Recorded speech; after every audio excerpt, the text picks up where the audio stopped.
Nigeria, Brazil आणि Guyana या 3 देशांचा परदेश दौरा यशस्वीरित्या आटोपून पंतप्रधानांचं मायदेशी आगमन.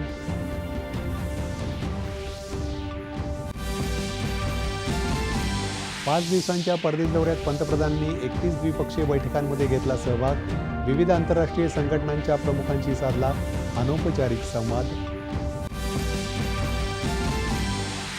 देशाला विकसित राष्ट्र बनवण्यासाठी सर्व नागरिकांनी राष्ट्र प्रथम हे मूल्य अंगीकारायला हवं.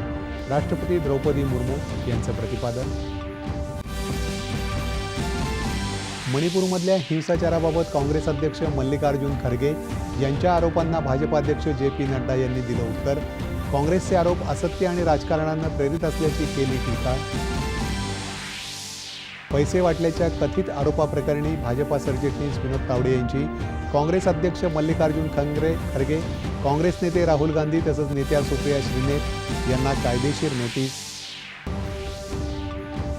राज्य विधानसभा निवडणुकीसाठी उद्या होणाऱ्या मतमोजणीसाठी यंत्रणा सज्ज. मतमोजणी केंद्रांवर कडेकोट बंदोबस्त तैनात. विधानसभा निवडणुकीच्या उद्याच्या निकालाच्या पार्श्वभूमीवर सर्व राजकीय पक्षांच्या हालचालींना वेग.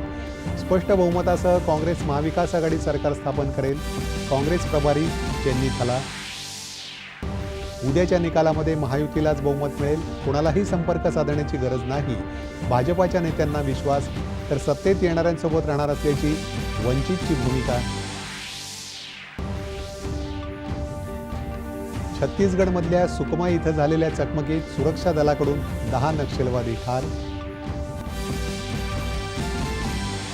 आणि पर्थ इथं आज सुरू झालेल्या पहिल्या क्रिकेट कसोटीच्या पहिल्या डावात भारताच्या सर्व बाद 150 धावा.